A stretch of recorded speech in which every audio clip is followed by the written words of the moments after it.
Hello everyone, मेरा नाम ऐश्वर्य वर्मा है और मैंने सिविल सर्विसेज परीक्षा 2021 में ऑल इंडिया रैंक 4 हासिल करी है।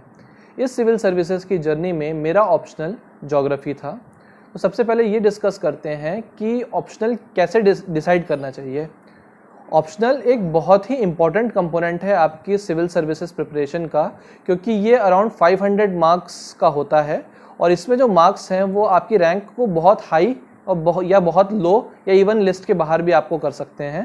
तो ऑप्शनल एक बहुत क्रूशियल पॉइंट है जिसको हमें काफ़ी डेप्थ में पढ़ना होता है। तो सबसे पहले तो मैं ये सजेस्ट करूँगा कि जैसे ही आप सिविल सर्विसेज जर्नी के बारे में सोचें, सबसे पहले आपको अपना ऑप्शनल डिसाइड करना चाहिए।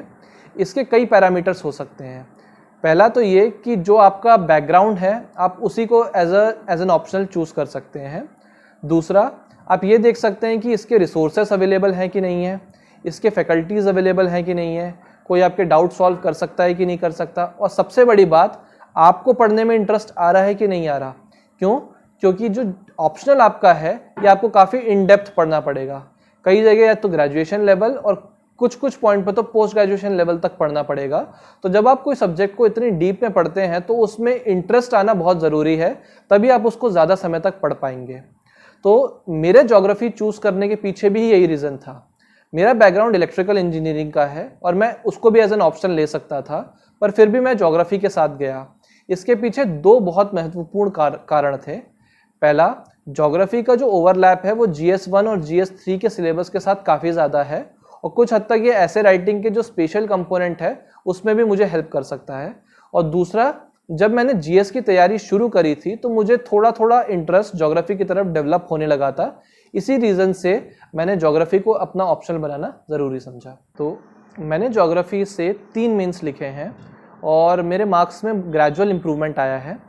मेरे जो पहला मेंस मैंने लिखा था उसमें मेरे 176 मार्क्स थे। जो दूसरा मेंस मैंने लिखा उसमें मैंने इम्प्रूव करके 242 मार्क्स लाए और इस बार जो मेरा ये सक्सेसफुल अटैम्प्ट था इसमें मेरे 280 मार्क्स आए। तो मैंने बहुत ही स्लोली एंड ग्रेजुअली इम्प्रूव करने की कोशिश करी है और यही स्ट्रैटेजी मैं आप सबके सामने रखना चाहूँगा। तो ज्योग्राफी के लिए मैंने सबसे पहला काम आपको करना है कि अपने आप को फैमिलियराइज करना है सिलेबस से। तो जब आप सिलेबस देखेंगे तो हर उसमें करीब 20 टॉपिक्स दे रखे हैं और हर टॉपिक के आगे डिटेल में दे रखा है कि उससे क्या क्या चीज़ें इंपॉर्टेंट हैं। तो हमें इसी को अपना ब्लूप्रिंट बनाकर तैयारी करना है। इसके अलावा हमें कुछ स्टैंडर्ड बुक्स बहुत ज़रूरी हैं ज्योग्राफी के लिए, जहाँ से हम ये टॉपिक्स को कवर कर सकते हैं, और कुछ कंटेम्प्रेरी एस्पेक्ट्स को हमें कॉन्स्टेंटली इम्प्लीमेंट करते रहना है और जो रिप्रेजेंटेशन टेक्निक्स हैं उसके बारे में भी हम आगे बात करेंगे। तो ज्योग्राफी को मैं 4 पार्ट्स में डिवाइड करना चाहूँगा। पेपर 1 की फिजिकल ज्योग्राफी, पेपर 1 की ह्यूमन ज्योग्राफी, पेपर 2 की फिजिकल ज्योग्राफी और पेपर 2 की ह्यूमन ज्योग्राफी। तो मैं पहले फिजिकल ज्योग्राफी डिस्कस कर लेता हूँ। तो फिजिकल ज्योग्राफी के पेपर 1 की फिजिकल ज्योग्राफी में 5 एलिमेंट हैं: जियोमॉर्फोलॉजी, क्लाइमेटोलॉजी, ओशियनोग्राफी, बायोजियोग्राफी और एनवायरमेंटल ज्योग्राफी। तो इसके लिए मैंने सविंदर सिंह की जो स्टैंडर्ड बुक्स हैं, सेपरेट बुक्स, उनको रेफ़र किया था। जियोमॉर्फोलॉजी, क्लाइमेटोलॉजी और ओशियनोग्राफी के लिए तो मैंने कंप्लीट बुक्स पढ़ी थी जो एग्जामिनेशन पॉइंट ऑफ व्यू से सिलेबस के थ्रू रेलेवेंट थी। और बायोजियोग्राफी और एनवायरमेंटल ज्योग्राफी के लिए मैंने सिलेक्टिव वैल्यू एडिशन किया था जो टॉपिक्स एक्सप्लिसिटली मेंशन्ड हैं। तो जब आप इन बुक्स के थ्रू पढ़ेंगे तो पहले तो आप सिलेबस कवर करेंगे, उसके बाद आप PYQs जाके देखेंगे, क्योंकि ऑप्शनल के केस में PYQs बहुत ज़्यादा इंपॉर्टेंट हो जाते हैं, क्योंकि there is a very high probability कि PYQs रिपीट होते हैं। इवन अगर मैं इस बार की भी बात करूं तो पेपर 1 और पेपर 2 दोनों में बहुत सारे क्वेश्चन ऐसे थे जो पहले पूछे जा चुके हैं, या तो उनका फॉर्म थोड़ा सा बदल दिया, पर जो बेसिक स्ट्रक्चर रहता है वो मोर और लेस सेम रहता है। तो आपको पता होता है कि अच्छा ये एरिया इंपॉर्टेंट है, यहाँ से क्वेश्चन पूछे जा सकते हैं। तो फिजिकल ज्योग्राफी के लिए मैंने इन्हीं 2 चीज़ों का सहारा लिया था कि मुझे स्टैंडर्ड बुक्स पढ़नी है और मुझे इसी के बाद प्रीवियस ईयर क्वेश्चंस देख के एनालाइज करना है कि कौन सा एरिया ज़्यादा इंपॉर्टेंट है। इसके हिसाब से मैं अपने नोट्स तैयार कर सकता हूँ और उनको बाद में रिफाइन कर सकता हूँ। तो पेपर 1 का जो फिजिकल ज्योग्राफी का पार्ट है वो तो मैंने सविंदर सिंह की जो स्टैंडर्ड बुक्स हैं उससे किया था। पेपर 2 का जो फिजिकल ज्योग्राफी का पार्ट है उसको मैंने खुल्लर से किया था, जो इंडियन की फिजिकल सेटिंग है, फॉर्मेशन ऑफ हिमालयाज, और वो भी मैंने PYQs वगैरह देखे जहाँ पर कौन से टॉपिक बहुत ज़्यादा रेलेवेंट है वहाँ से मैंने पिक किए। कुछ के मैंने आंसर्स पहले से फ्रेम कर रखे जो थोड़े से डिफ़िकल्ट क्वेश्चंस हैं या थोड़े से लेंदी क्वेश्चंस हैं, इनके आंसर्स पहले से फ्रेम करके रख लिए ताकि दोबारा मैं जब लिखूं तो उनमें इतना टाइम ना लगे। तो ये मेरी फिजिकल ज्योग्राफी की स्ट्रैटेजी थी। फिजिकल ज्योग्राफी के लिए एक और कंपोनेंट बहुत इंपॉर्टेंट होता है, वो है डायग्राम्स। जब भी आप जियोमॉर्फोलॉजी, क्लाइमेटोलॉजी और ओशनोग्राफी एक्सप्रेस करते हो तो ज्योग्राफी में जब आप डायग्राम से कॉम्प्लीमेंट करते हो तो आपके जो मार्क्स हैं वो हायर मिलते हैं, क्योंकि जो प्रेजेंटेशन है वो एक बार में एग्जामिनर को कन्वे कर देता है कि आपको टॉपिक आता है कि नहीं आता। तो अगर आप फिजिकल ज्योग्राफी अपना स्ट्रांग रखना चाहते हैं तो आई थिंक आपको स्टैंडर्ड बुक्स पढ़नी चाहिए और उसके साथ साथ जो उसमें डायग्राम्स हैं उसको पर्सनलाइज कर लेना चाहिए।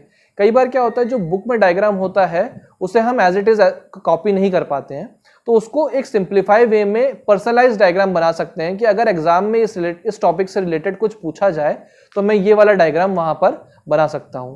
तो अगर मैं फिजिकल ज्योग्राफी की स्ट्रैटेजी को सम अप करूं तो मेरे हिसाब से स्टैंडर्ड बुक्स, डायग्राम्स और अगर हम कंक्लूजन में थोड़ा सा करंट अफेयर्स कॉम्प्लीमेंट कर सकें तो ये इन तीनों के हेल्प से I think we can score very well in physical geography both in paper 1 as well as paper 2। अब आ जाते हैं ह्यूमन ज्योग्राफी पे। ह्यूमन ज्योग्राफी के लिए स्ट्रैटेजी थोड़ी सी डिफरेंट हो जाती है क्योंकि इसमें जो कंटेम्प्रेरी डायनामिक्स हैं, जो करंट अफेयर्स हैं और जो डेटा सेट्स हैं ये और इंक्लूड हो जाते हैं, और इसमें जो रिप्रेजेंटेशन का तरीका है वो डायग्राम से थोड़ा हटके मैप ओरिएंटेड ज़्यादा हो जाता है। तो यहाँ पर मैप बहुत क्रूशल हो जाते हैं। तो ह्यूमन ज्योग्राफी के लिए सबसे पहले तो आप स्टैंडर्ड बुक से तैयार कर सकते हैं। जैसे टॉपिक हो गए perspective in human geography, population का जो स्टैटिक पार्ट है, सेटलमेंट का जो स्टैटिक पार्ट है, इसके लिए या तो आप बुक्स रिफ़र कर सकते हैं या नोट्स रिफ़र कर सकते हैं। मैंने कुछ स्टैंडर्ड बुक्स रिफ़र करी थी और कुछ कोचिंग के नोट्स, जैसे हिमांशु सर के 500+ के नोट्स थे, सचिन अरोरा सर के नोट्स थे, इनको मैंने रिफ़र किया था और सेल्फ पर्सनलाइज्ड नोट्स तैयार किए थे जो मेरे लिए सूटेबल थे। तो सबसे पहले ह्यूमन ज्योग्राफी के पर्सपेक्टिव वाले पार्ट के लिए मैंने आर डी दीक्षित पढ़ी थी cover to cover, and it is a brilliant book. उस बुक ने मतलब पर्सपेक्टिव में जो काफ़ी सारी प्रॉब्लम्स लोगों को फेस करनी पड़ती है, मेरी काफ़ी प्रॉब्लम्स सॉल्व करी थी। ह्यूमन ज्योग्राफी के लिए आप चाहें तो माजिद हुसैन पढ़ सकते हैं, that is also a good book, मगर उसके लिए भी आपको सिलेक्टिव रहने की ज़्यादा ज़रूरत है। अगर आप सिलेबस वाइज, टॉपिक वाइज जाएँ तो ज़्यादा सूटेबल रहेगा। इसी को आप प्रीवियस ईयर क्वेश्चन से कॉम्प्लीमेंट कर सकते हैं कि कौन से एरिया से टॉपिक ज़्यादा पूछे जा रहे हैं। उसके बाद मैं रेकमेंड करूँगा कि models and theories by Majid Hussain की एक बुक आती है, उसमें जितने भी आपकी मॉडल्स एंड थ्योरीज हैं ये एक जगह कवर्ड है, तो यहाँ से पढ़ना और रिवाइज करना दोनों बहुत आसान हो जाते हैं। जब आप ये चीज़ पेपर 1 के लिए कर लेते हैं तो सेम चीज़ पेपर 2 के लिए करनी होती है इंडियन पर्सपेक्टिव से। इसके लिए भी मैं कहूँगा कि PYQs बहुत इंपॉर्टेंट है। तो PYQ से जो टॉपिक निकल कर आते हैं उसको आप इंडियन ज्योग्राफी के फॉर्म में पहले से फ्रेम कर सकते हैं और उस बेसिस पे अपनी इंडियन ज्योग्राफी की जो पेपर 2 की ह्यूमन ज्योग्राफी है उसको तैयार कर सकते हैं। ह्यूमन ज्योग्राफी का जो कंटेम्प्रेरी पार्ट है उसके लिए कई सारी मैगजीन्स आती हैं, जैसे योजना, Kurukshetra, geography and you. In magazines को की बहुत सिलेक्टिव स्टडी करके हम यहाँ से examples, case studies, data set निकाल सकते हैं और अपने पर्सनलाइज्ड मैप के फॉर्म में अपना वैल्यू एडिशन मटेरियल रख सकते हैं। आपका जो पर्सनलाइज्ड वैल्यू एडिशन मटेरियल होगा, trust me, it is going to fetch you more marks than other, क्योंकि ये आपका यूनिक कंटेंट एग्जामिनर को के सामने प्रेजेंट होगा। तो ये तो बेसिकली थी ह्यूमन ज्योग्राफी की स्ट्रैटेजी। जब भी आप इधर फिजिकल ज्योग्राफी या ह्यूमन ज्योग्राफी का कोई भी टॉपिक करें तो PYQs देख के उसके साथ आंसर राइटिंग प्रैक्टिस आपको शुरू कर देनी है, क्योंकि ऐसा करने पर उस टॉपिक की ग्रिप आपकी अच्छी हो जाएगी और आपको पता होगा कि आंसर्स को किस तरीके से फ्रेम करना है। एक बार आपका सिलेबस काफ़ी हद तक कवर हो जाए तो आपको कोशिश करनी है कि आप सब्जेक्ट्स को इंटरलिंक करना शुरू कर दें। फॉर एग्जांपल, जो चीज़ आपने पेपर 1 में थ्योरी पढ़ी है उसको पेपर 2 में अप्लाई करें। जो एग्जाम्पल्स एंड केस स्टडी आपने एक जगह के लिए प्रिपेयर करी है उसको अलग अलग जगह पे यूज़ करना। तो ये ज़्यादा नहीं करना होता। कई बार जो पर्सपेक्टिव है कई बार हम लोग ओवर कर देते हैं तो आंसर अच्छा नहीं लगता। It is just like a pinch of salt कि यहाँ पर अगर कोई चीज़ बिल्कुल फिट बैठ रही है देन यू कैन यूज़। तो ये काम आपको तब करना है जब आप एक लेवल के बाद आपने सिलेबस काफ़ी हद तक कवर कर लिया है और आंसर्स को मोर एनरिच करना चाहते हैं। Apart from this I would say कि आपको अपने आंसर्स कॉन्स्टेंटली इवेल्युएट करवाते रहना चाहिए अपने फैकल्टीज से, अपने फ्रेंड्स से। आपको देखना चाहिए कि कहाँ आप गड़बड़ कर रहे हैं ताकि उसको टाइम रहते सुधारा जा सके। मेरे केस में सचिन अरोरा सर मेरे आंसर्स को पर्सनली इवेल्युएट करके अपना फीडबैक देते थे, जिसके कारण धीरे धीरे मैंने अपने आंसर सुधारे। पहले मैं काफ़ी कॉम्प्लिकेटेड आंसर्स लिखता था जो मुझे ज़्यादा मार्क्स फेच नहीं करते थे, तो मेरी जो स्ट्रैटेजी थी वो कॉम्प्लिकेटेड से काफ़ी सिंपल हो गई थी। अब मैं सिंपल आंसर्स लिखता था जिसको मैं करंट अफेयर्स और मैप्स इन चीज़ों से कॉम्प्लीमेंट करता था, और इस अटेम्प्ट में उसी चीज़ ने मुझे अच्छे मार्क्स दिलाए। तो ऑप्शनल के केस में एक बार आपने स्टैटिक पोर्शन अपना कवर कर दिया, फिर आप इसको रख सकते हैं और फिर जो न्यूज़पेपर और जो मैगजीन्स आते हैं उससे धीरे धीरे एनरिच कर सकते हैं ताकि आपका जीएस का जो सिलेबस है वो ज़्यादा इफेक्ट ना हो।